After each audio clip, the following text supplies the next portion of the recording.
Hey guys, it's me, Cassie Conway. So I figured I have not done a book review in a really long time, and it's COVID, so you guys have a lot of time on your hands, unless you're binge watching Netflix, which I do not really do a whole lot of.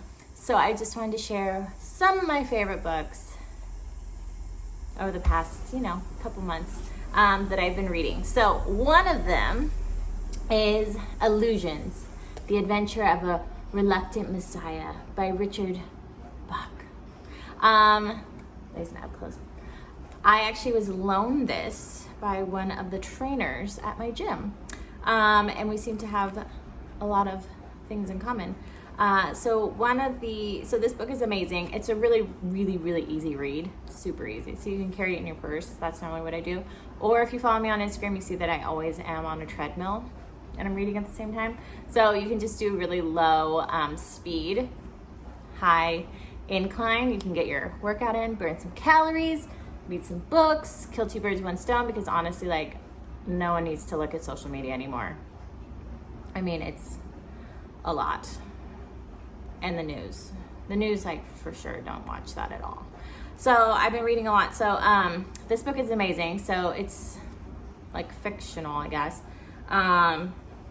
But yeah, it's got a lot of insight into it, words of wisdom that make you really think. And basically, in essence, it's that each of us can be, not saying that we are the Messiah, because I don't believe that. But I do really believe that God can use us if we allow him to. And so more of becoming a prophet versus a Messiah, if that makes sense. So one of the quotes that I love in here is, every person, all the events of your life are there because you have drawn them there. What you choose to do with them is up to you, which I really do believe that is the truth. And especially during COVID, it's been really hard for me because there's so much stuff going on politically and economically, to always just come back to what's the truth. And a universal truth and law never changes, despite what's happening in the world. So just coming back to whatever the truth is, because the truth doesn't get altered by circumstance, right? So this is something that would never get altered by circumstance. If you can read that. So every person, all the events of your life are there because you've drawn them there. I do believe we do attract the things that come into our lives, especially when we're living from a chaotic place. We seem to have a lot of chaos around. And then when you start living from a place of directing where your energy is going, it's crazy because you end up not having that chaos come towards you. And when you do have moments of chaos come towards you, they aren't these earth-shattering events. You're far more resilient to overcome them. So this book, great. This book is also really good. This was highly recommended by, I'm just throwing books at my feet. This was highly recommended by multiple of my clients and different sales reps and stuff that I work with. So it's The Untethered Soul. And this is The Journey Beyond Yourself by Michael A. Singer. Every time I read Michael or Michelle, I can never figure out which one it is. Is that just me? So this one is really great. So this is just especially goes right into where you direct your energy, and really becoming disconnected and unattached to all these circumstances around us. And I really do believe when we start disconnecting from things, that we stop feeling them so intensely, there's a lot of freedom in that, because you can just see the circumstances what it is without all the feelings in it. So take for example the election. A lot of people have a lot of feelings. There's a lot of feelings. And when you look at it logically, yeah, you should care. We should all care and vote. But at the end of the day, those two men aren't going to sit across from us at our dinner table.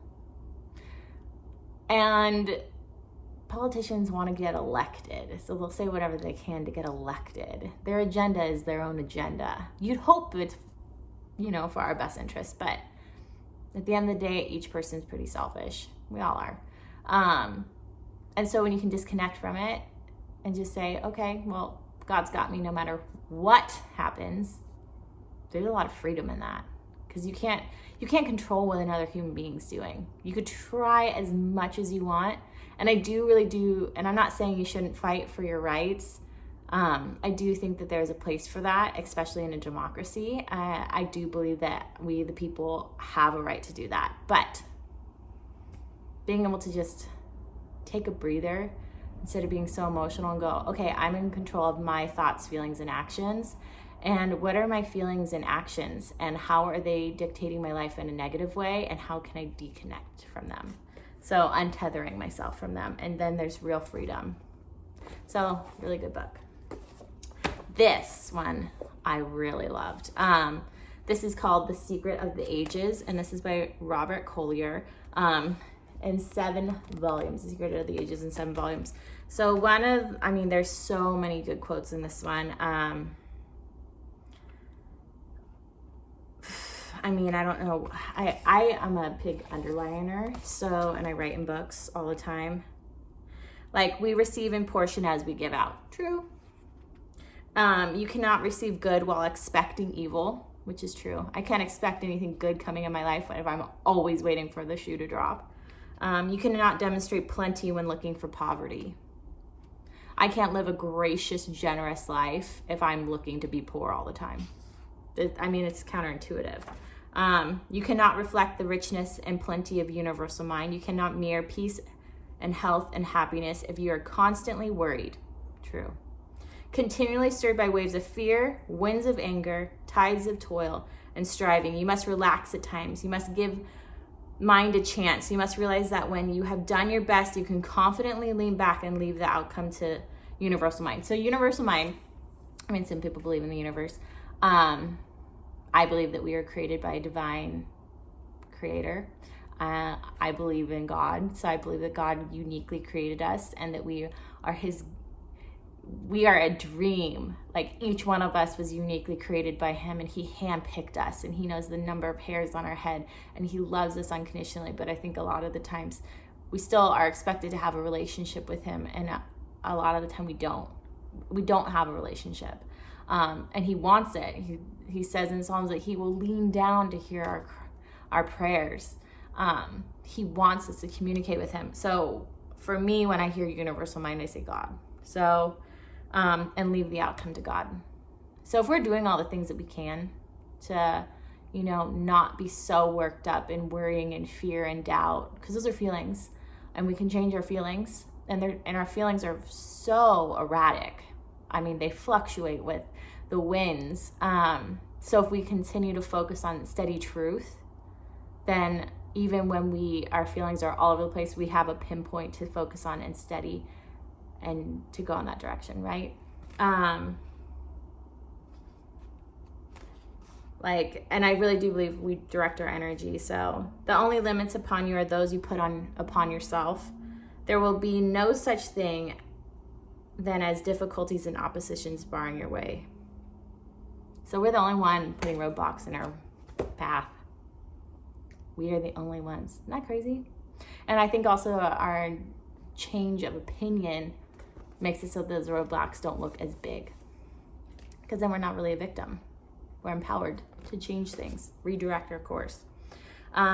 This one is amazing as well. I wish, honestly, I had read this book and found it right when my dad had died. This would have been a lot of comfort for me, because I basically lived it out. And that's how I created this podcast and this YouTube channel. I lived this out, and I kind of had to stumble my way through figuring out how to grieve. That's why I created this. But this book is amazing. This is written by Lacey Hone. She has a PhD, and she studied grief. And she also lost her daughter, so she experienced it firsthand. And this is called Resilient Grieving. It's finding strength and embracing life after a loss that changes everything. So I really do believe that each one of us is extremely resilient. We can overcome so many obstacles, but we are the ones standing in the way of us overcoming obstacles. Here's another one. Remembering you are in control of where you choose to focus your attention in life, and that your capacity for processing the outer world is limited. including grief. More a matter of making it your intention to put your attention here rather than there. So this book is phenomenal, so good. I thank you, Lacey, for creating this book. I'm sure you've helped so many people grieve and just process what that looks like, and doing it in a healthy way, or to our best of our abilities. We're only human, so we're gonna stumble. We're gonna have to keep coming back to these things.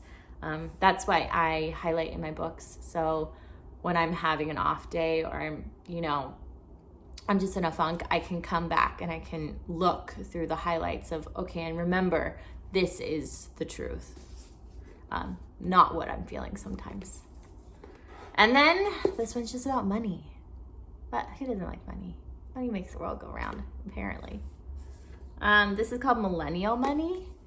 And this is by Patrick O'Shea. I'm going to butcher that. There you go. It's great. I've gotten really into wanting to know as much about money and the economy and how it works, because I don't think we grew up. I didn't grow up knowing anything about it and how to make more money, make my money work for me. Because if I really want to live from a place of being really generous, I have to be responsible with my money as well. So that in order to be able to be generous with other people. So yeah, it's great. It's an easy read. There's some of it that's a little bit hard to understand, so I did have to text my personal. He's not my personal assistant. He's my financial planner. I was like, my personal financial planner. So I had to text him quite a bit and be like, what does this mean? But it's a different way of looking at how to, invest in the stock market and do all that good stuff. And I'm also going to tag all these in the show notes also, so you can find all these books later. And then I think this man, I like how honest he is. I don't know if it's because he's from California that I like him and how honest he is, but Bedros Keuilian, I think is his last name. I listen to his podcast all the time. This is sad. I just butcher names. I think it's because no one gets my name right that I just don't care about doing anyone else's name right. But you know what? It's probably the energy I'm putting out there. That's why everyone butchers my name. But this is Man Up by Bedros. How to cut the bullshit and kick ass in business and in life. Because I really do believe we kind of overcomplicate running a business, but really running a business and running your life are pretty parallel. If you put the same practices in your business as you have in your life and how you run that day to day, it's pretty easy. But I love it. This book is a super easy read. I read this while I was in Mexico City.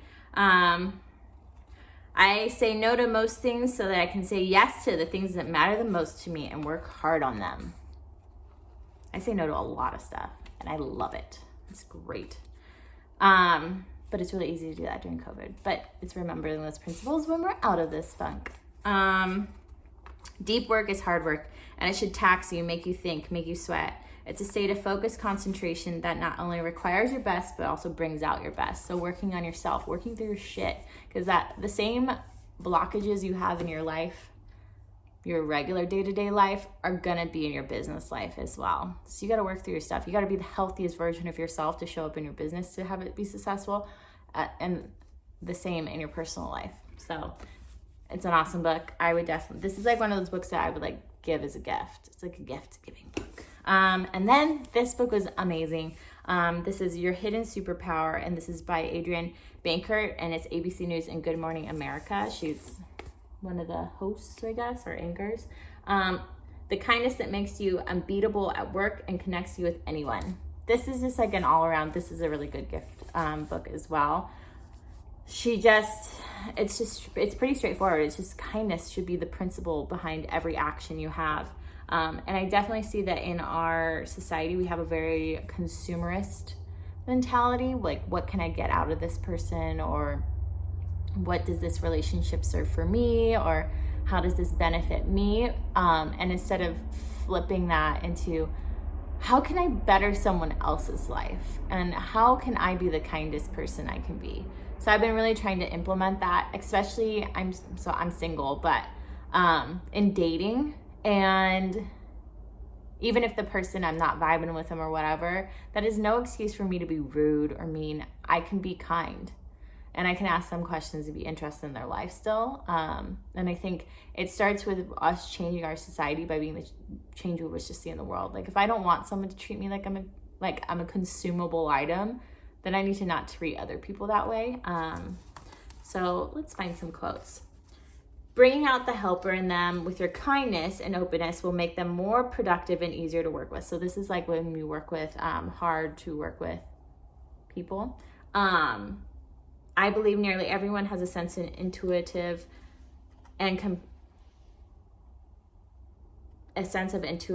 compassion. They're just triggered by different things. If you want kindness to function at its peak, be balanced in your conversation and making people feel comfortable in your interests, sports, the arts, music, and in your ambition. Be extreme in kindness. In order to receive more help, be kind enough to see where these areas of your life could be balanced out, and you will find more people want to help you. Balance comes by thinking long-term and by giving. You will find that your life is more in balance when you have a vision for the future. So balance in conversations. This was a big one for me because obviously I'm a hairdresser and I talk for a living. I also do podcasts, so I talk a lot for a living. But balance in conversations. Listen more than you talk. Avoid sharing your opinion and ask questions to increase learning. If that isn't paramount right now, instead of voicing your opinion, ask questions. Why does someone think that way? And genuinely be interested. I genuinely want to be like, if you can't explain yourself, then, and then balance and passion. Allow time to listen and invest in other people's passions and dreams in order to be a dream maker. How crazy is that? We don't ever think about making someone else's dreams happen. We only focus on our own dreams. But by helping other people reach their dreams, we can reach ours. If you have a teachable heart, refuse to see anyone as unworthy and treat everyone with respect rather than trying to be everyone's bestie. You won't always be invited out for the party, but you will win people over the long term. The key is being the real you. Stay balanced and not taking yourself or anything else too seriously. So the gist of what I'm going to say from all these books is to not take things too seriously. That's like literally what all these books are about. Just showing up to be the kindest person you can be, ask questions, not feel everything so much that you ostracize yourself, but you're actually able to receive from other people. You're actually able to give and pour into other people because you're not coming from this balled up wall of yourself because you're taking yourself so seriously. At the end of the day, life is supposed to be fucking fun. Just remember that. It's supposed to be fun. If it's not fun anymore, move on. Find something else that gives you joy and brings joy into your life and being fun. And sometimes the person that's making it not fun is you because you're taking life too seriously. I do believe taking your character seriously, showing up as the best version of yourself, I think 100% you should take that seriously. But anything else outside of your control, don't take so seriously. It's not worth it. So I hope you guys enjoy these books. I have loved them. If you like my book reviews, let me know. I'll keep posting them. I read a ton. Obviously, I didn't really realize how much I had read within the last month and a half because I basically read all these starting in October and it's now November. So I hope you enjoy them and then let me know what you think. Follow me on Instagram. I normally post these things and other little aha moments I have. You can also listen to me on my podcast. I do have some bonus episodes there. So podcast listeners, this is also a video for YouTube that you're listening to. So there's bonus videos on YouTube for podcast listeners. And then there's bonus episodes on my podcast for YouTube watchers. Because there's sometimes podcasts that I make and they're when it's dark outside and I can't record, or I'm early in the morning and I don't really feel like being on camera, and I'm wearing a sports bra and I'm sweaty and all that good stuff. So I hope you guys have a great day. Follow me.